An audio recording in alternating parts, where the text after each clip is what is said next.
그래서 내가 지금 큰일을 당했거나 내가 지금 어떤 문제를 맞닥뜨렸을 때 어떻게 하지? 앞으로 어떻게 될 것이다. 이러한 것까지 생각할 필요 없어요. 오늘 하루 주님께서 나에게 주어진 이 시간을 내가 어떻게 보낼 것인가. 주님과 함께 동행하면서 나아가는 이 시간을 내가 어떻게 보낼 것인가. 그것만 생각하고 우리는 원 스텝을 디디면 되는 것입니다. 자, 우리는 이 어려움 또는 시험 앞에서 또한 우리의 반응, 즉 그 반응이 바로 우리의 영적인 운명을 결정하는 거예요. 이 반응이라는 단어에 굉장히 주목해야 되는데요. 왜 주목해야 되냐면 하나님이 그것을 보시기에 우리한테 테스트를 주신 거니까요.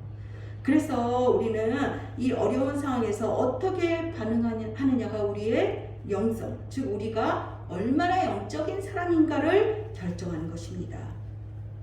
그래서 이러한 이 영성이 우리의 운명, 즉 하나님 앞에서의 미래도 결정해요. 하나님이 약속하신 축복을 받느냐, 아니면 광야에서 이스라엘 백성이 멸망해서 죽은 것처럼 그렇게 죽을 것인지 알 수가 있는 것입니다. 고린도전서 10장 5절부터 6절의 말씀 띄워주셨습니다. 이거 다 합독하시겠습니다. 그러나 그들의 다수를 하나님이 기뻐하지 아니하셨으므로 그들이 광야에서 멸망을 받았느니라.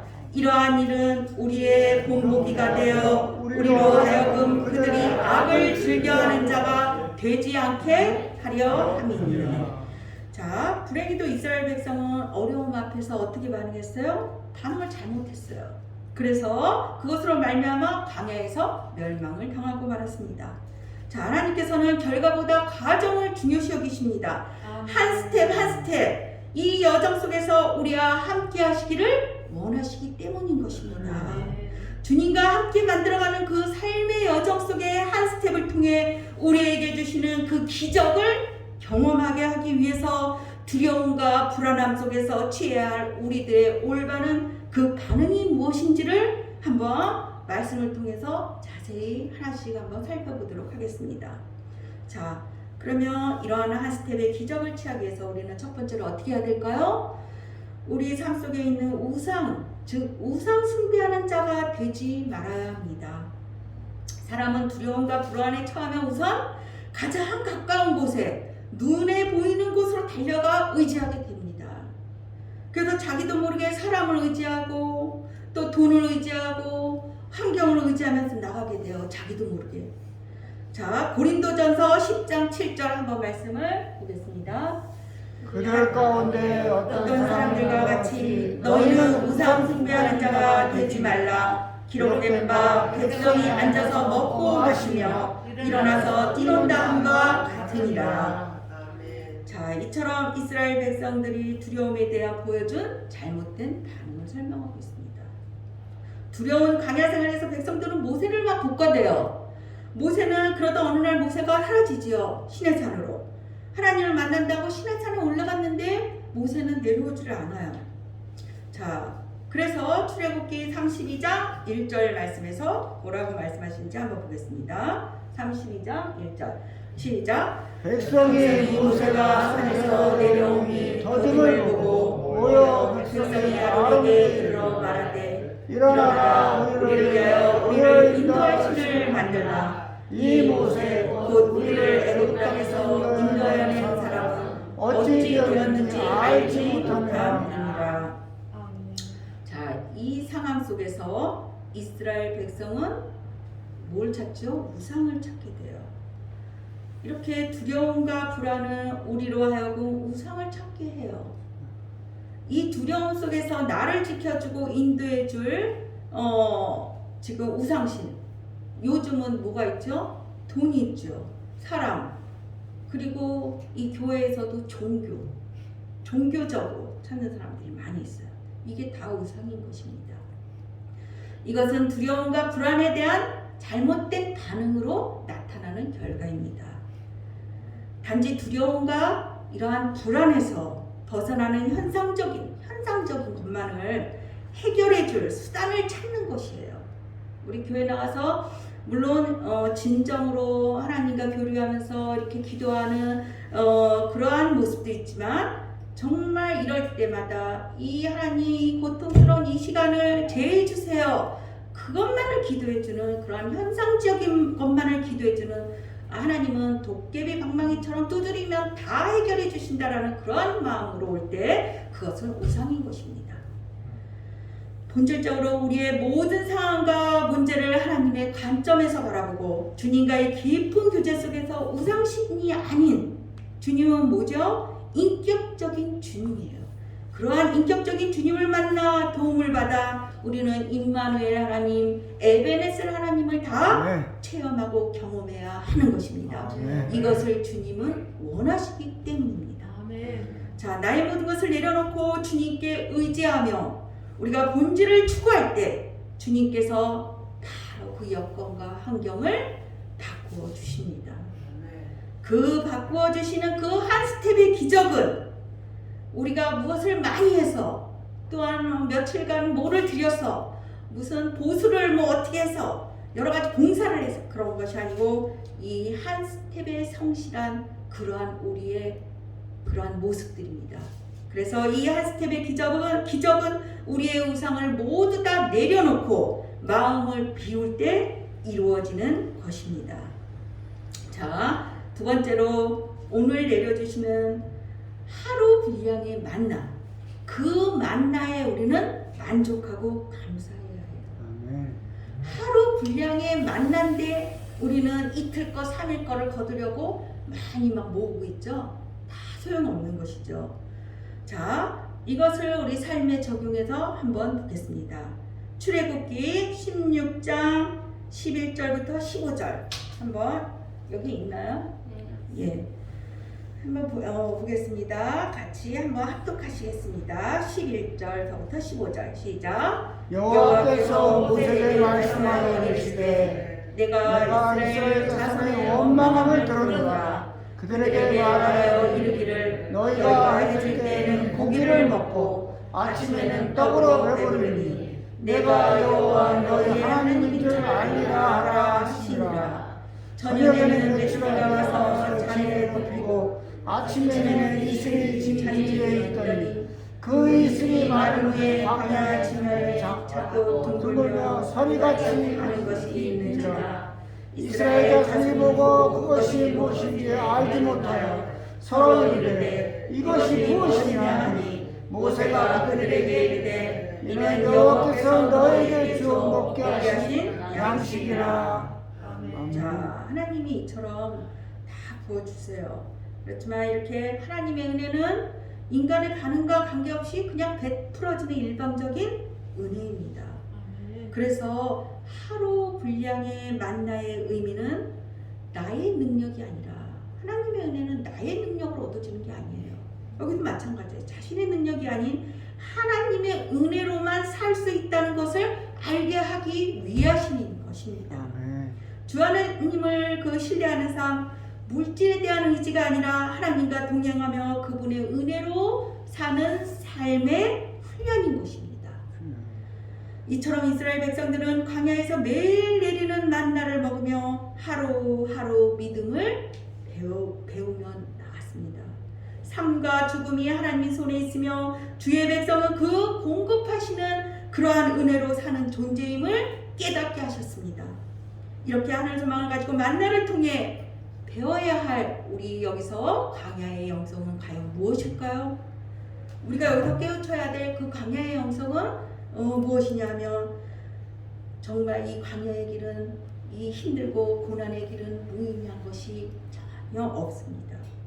무의미한 것이 아니라 광야는 우리에게 큰 신앙적 의미를 더해줍니다. 하나님의 백성들은 광야에서 하나님을 새롭게 바라보게 하십니다. 우리가 그동안 보아왔던 그 하나님을 좀 더 깊게 보게 하십니다. 그래서 신앙의 깊이를 만들어 가시는 것이에요. 하나님께서는 이런 게 없이는 하나님이 원하시는 그러한 토기대로 만들어 가지질 않아요. 고난이 없이는 인간은 죽었다 깨나도 만들어지지가 않습니다. 저는 이런 생각했어요. 하나님, 이렇게 고난이 오기 전에 제가 정말 주님의 뜻대로 다 하나부터 열까지 다 했으면 얼마나 좋을까요? 인간이 아니에요. 인간이기 때문에 우리는 또 엎어지고 다시 또 하나님께서 주시는 그 말씀대로 또 일어나서 또 나가고 그러는 것입니다.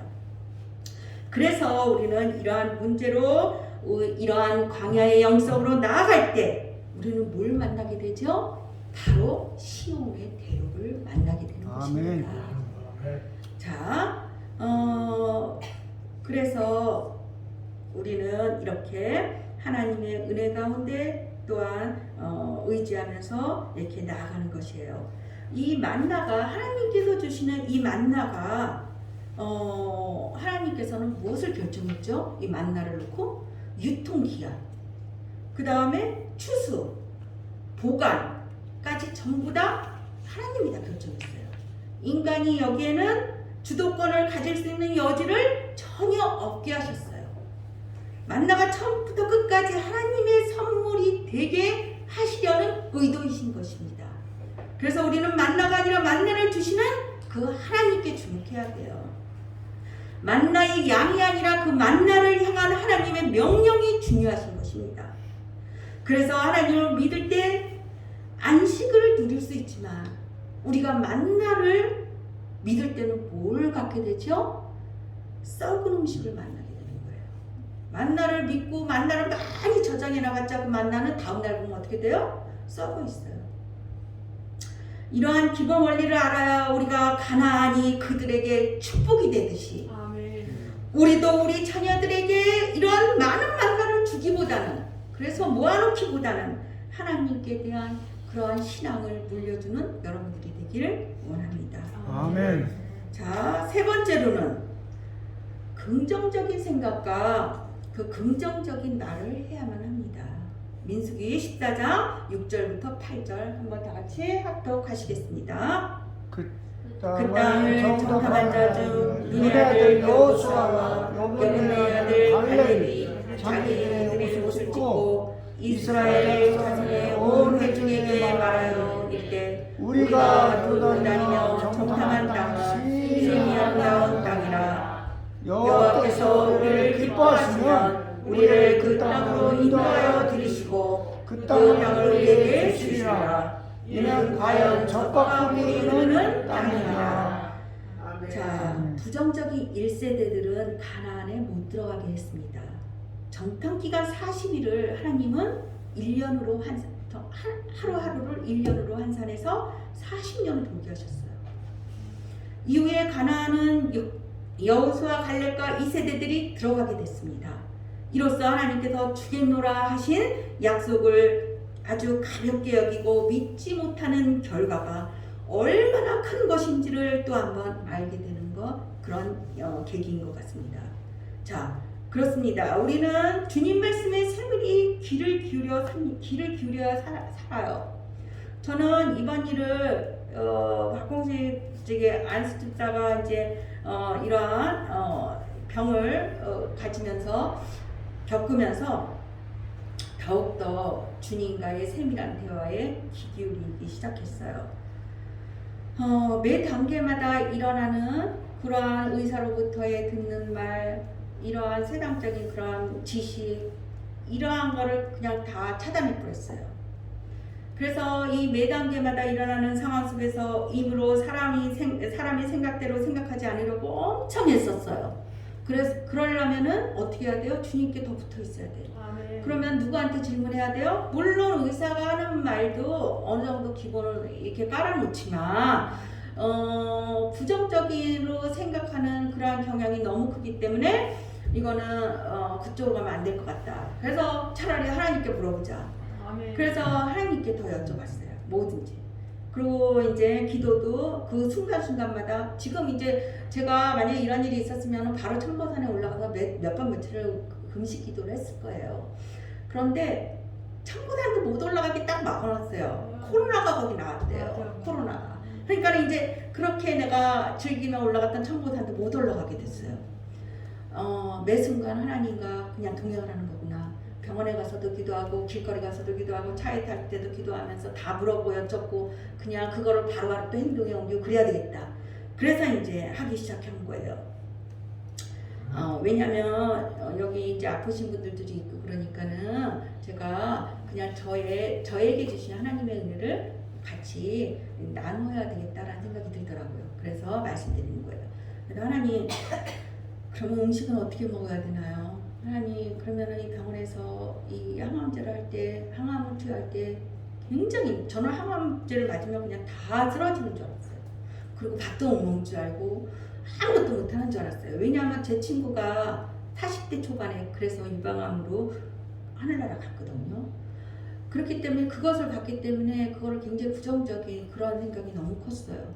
근데 이거를 지워주세요. 하나님, 하나님이 주시는 이러한 병이라면 제가 어떻게 처신해야 될지, 어떻게 해야 될지, 그리고 앞으로 암 환자들에게 어떤 희망을 줘야 될지, 그러한 그 간증의 그런 모델이 되게 해주세요. 그렇게 기도했어요. 그랬더니 하나님께서는 어떤 하나님 자연의 음식을 먹어라. 자연의 음식을. 그러니까 태초에 에덴 동산에서 우리 여기 창세기를 보면은 굉장히 수명에 대해서도 이제는 그걸 많이 자꾸자꾸 보게 되더라고요.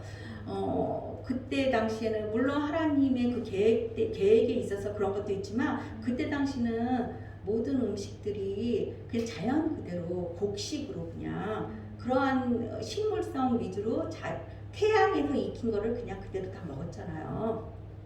불에 익힌 음식들이 별로 없었잖아요. 그래서 자연의 음식을 될 수 있는 대로 먹어야 되겠구나. 그래서 그런 음식을 또 만나게 해주셨고, 그래서 그거를 하면서 이제 항암에 대해서 하나님 이거를 하나님의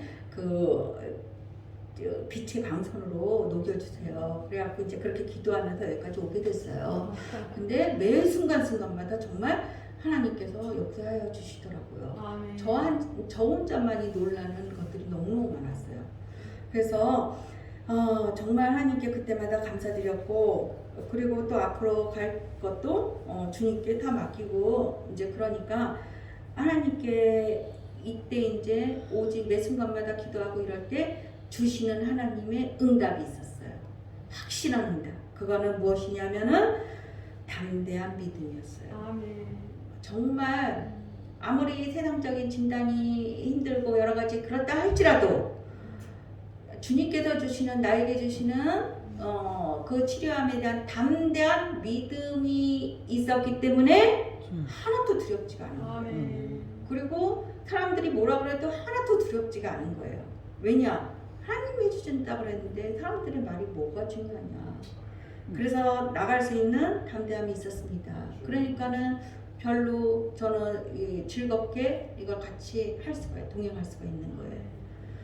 그래서 역시 하나님께서 해주셔야지 할 수 있구나, 그걸 느꼈어요. 처음부터 끝까지가 하나님의 은혜입니다. 아멘. 그래서 환경과 현실의 부정적인 것에 초점을 맞추다 보면 내 자신이 무너지고 두려웠을 거예요. 한 발자국도 못 뛰었을 거예요.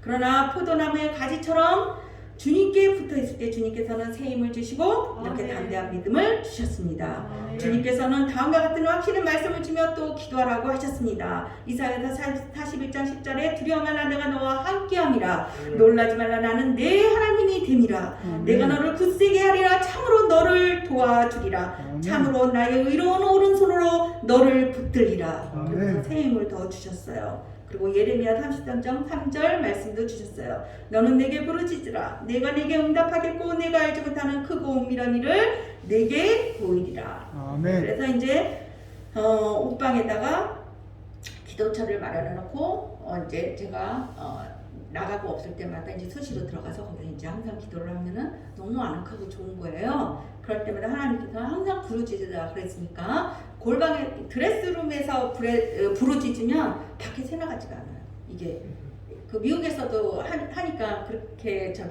되더라고요. 이렇게 옷으로 둘러싸여 있으면 이렇게 막아두기 때문에 아무리 큰 소리를 쳐도 밖에서 안 들리더라고요. 그런데 이제 우리 소연이가 그걸 보더니 엄마 여기다 왜 담요는 왜 이렇게 깔아놓고 그랬어? 그래서 여기서 기도하는 거야 엄마가. 그렇구나. 그러면서 이제 본인이 뭔가 생각을 했나 봐요.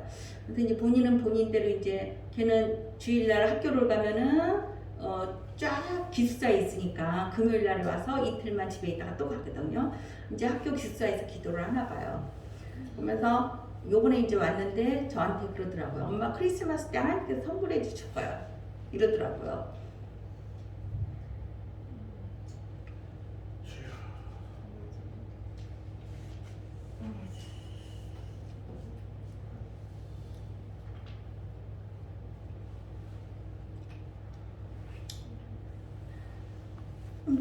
그래서 무슨 선물? 그러니까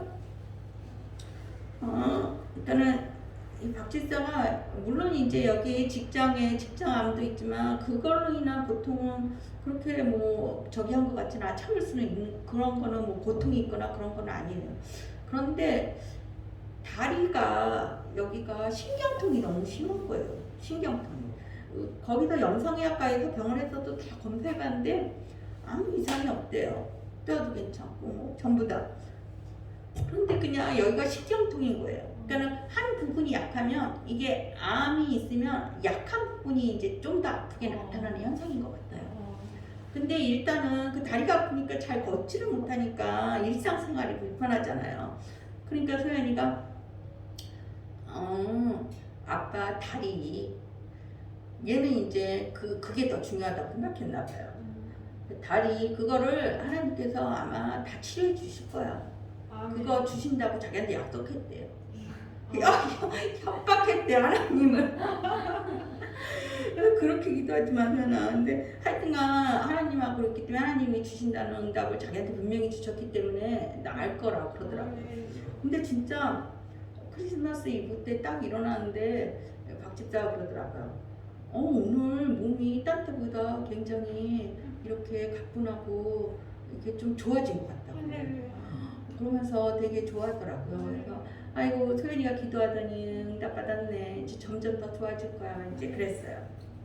그래서 이렇게 여기 보면은 그들에게 이르기를 여호와의 말씀에 내 삶을 두고 맹세하노라. 너의 말이 내 귀에 들린 대로 내가 너에게 행하리니. 하나님께서 그렇게 말씀하세요. 들린 대로 행하신대요. 그래서 우리가 하는 말은 굉장히 중요한 거예요. 우리가 하는 믿음의 고백, 이 믿음의 고백을 입술을 통해서 하나님은 듣기를 원하시는 거예요. 그런데 우리는 하나님이 반대되는 말씀을 할 때 하나님께서는 그 말씀대로 그대로 해주시는 거예요. 그래서 하나님께서 들으시고 우리의 삶을 놀랍게 펼쳐갈 것을 기대해야 합니다. 하나님은 우리가 한 말을 들으시고 이렇게 우리가 말한 대로 행하시는 분이십니다. 자, 네 번째로 우리는 이게 좀 하이라이트인 것 같아요. 오늘이 마지막인 것처럼 우리는 살아야 합니다. 디모데후서 3장 1절부터 5절 다 같이 합독하시겠습니다. 너는 이것을 알라. 말세에 고통하는 때가 이르러 사람들이 자기를 사랑하며 돈을 사랑하며 교만하며 비방하며 부모를 거역하며 감사하지 아니하며 거룩하지 아니하며 무정하며 원통함을 풀지 아니하며 모함하며 절제하지 못하며 사나우며 선한 것을 좋아하지 아니하며 배신하며 조급하며 자만하며 쾌락을 사랑하기를 하나님 사랑하는 것보다 더하며 경건의 모양은 있으나 경건의 능력은 부인하니 이 같은 자들에게서 내가 돌아서라. 자, 점점 삭막해져가는 이러한 세상 속에서 코로나는 끝날 기미가 없이 다시 또 확산되며 이러한 변종 바이러스는 또 없어지면 또 새롭게 되고 또 새롭게 나오고 그건 언제 없어질지 하나님만 아시고 계십니다. 이렇게 확산되는 이 세상 가운데 우리는 어떻게 살아야 할까요? 오늘을 나의 생의 마지막인 것처럼 산다고 생각하며 살아야 하는 것입니다. 누가복음 12장 20절 어리석은 자여 오늘 밤에 내 영혼을 도로 찾으리니 그러면 내 준비한 것이 누구의 것이 되겠느냐. 부자는 당연히 내일이 올 줄 알았습니다. 내년도 올 줄 알았어요. 그리고 오늘 당장 죽을 것이라고는 상상도 못했습니다. 자신의 생각대로 더 큰 창고를 지어서 마음껏 즐기며 살 수 있는 줄 알았습니다. 그런데 하나님께서 오늘 밤에 목숨을 거두어 가신다는 것입니다. 예수님께서는 이 어리석은 이 부자의 비유를 통해서 모든 것이 주인이 바로 하나님이시라는 것을 말씀하고 계시는 것입니다. 주신 분도 여호와시오 취하신 분도 여호와시라는 것을 말씀하고 계시는 것입니다. 이것은 부자에게만 하는 말씀이 아닙니다. 저와 여러분에게도 하시는 말씀입니다. 오늘을 생의 마지막인 것처럼 살아간다면 하루하루의 삶을 무의미하게 보내지 않을 것이며 하나님과의 관계를 소홀하지 않게 할 것입니다. 전도서 7장 4절 지혜자의 마음은 초상집에 있을 때 우매자의 마음은 혼인집에 있느니라. 이것은 지혜자는 항상 죽음을 생각하는 사람이기 때문인 것입니다. 다른 사람의 죽음 앞에서 자신의 죽음을 생각하고 자신이 어떠한 삶을 살아야 할 것인지를 알고 있기 때문에 지혜자라고 하는 것입니다. 그러나 안타까운 것은 지혜롭지 못한 사람은 초상집에 갔다 왔어도 저 죽음과 내 자신과는 전혀 상관없어. 이렇게 전혀 상관없는 것처럼 살아간다는 것입니다. 그렇게 우리는 오늘을 나의 생의 마지막인 것처럼 살아가야 하는 것입니다. 오늘이 이 땅에서 마지막 날이라고 생각한다면 우리가 용서 못할 것이 무엇이겠습니까? 그리고 사랑하지 못할 것이 무엇이겠습니까? 정말 하나님을 향한 우리의 신앙의 모습이 달라질 것입니다. 완전히 180도 달라질 것입니다. 저와 여러분이 오늘도 그 생일 마지막인 것처럼 살아가심으로 지금보다 더 아름다운 빛과 소금으로 살 수 있기를 주님의 이름으로 축원드립니다. 아멘. 자, 결론입니다. 이 원스텝의 기적을 맛보기 위해서 여러분들의 예배는 지금 마음을 담아서 최선을 다하며 드려지는 예배입니까? 이 순간 또 하나 생각하는 그 하나님에 대한 그 마음, 정말 마음을 다하며 주님께 올려드리는 그러한 예배입니까? 영을 움직이는 것은 우리의 마음입니다. 작은 일 하나에도 마음을 다해 움직여야 합니다. 그곳에는 하나님이 지지하신가 영적인 열매가 있을 것입니다. 사람들은 겉으로 드러나는 결과를 보이지만 하나님은 마음의 중심을 보시며 과정을 보시는 것입니다. 하나님은 과정을 중요시 여겨요. 보여지는 크기는 하나님께 별로 중요하지가 않습니다. 진심을 담은 그 과정의 원스텝, 그것을 보십니다. 신명기 4장 29절 말씀으로 말씀을 맺겠습니다.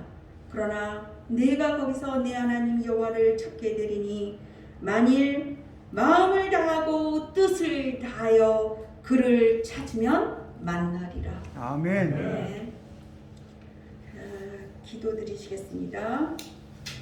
하나님 아버지, 저희들이 영으로 산다는 것은 불치병이 치유되고 기적적인 공급하심을 받는 특별한 일들의 연속을 의미하는 것이 아니라 매일의 평범한 그러한 삶 속에서 하나님의 시간인 그 카이로스 안에서 특별하게 사는 것을 알았습니다.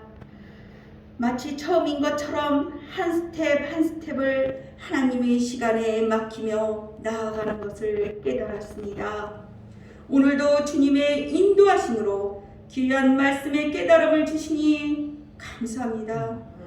특별히 우리 남양주 사나이교회 성도들의 얼마 남지 않은 이 2021년 한 해를 잘 마무리하며 다가오는 2022년은 정말 아픔이 없는 그러한 건강하고 주님을 기쁘시게 하는 한 해로 맞이하게 하여 주실 줄 믿사오며 감사드리며 예수님 이름으로 기도드립니다. 아멘.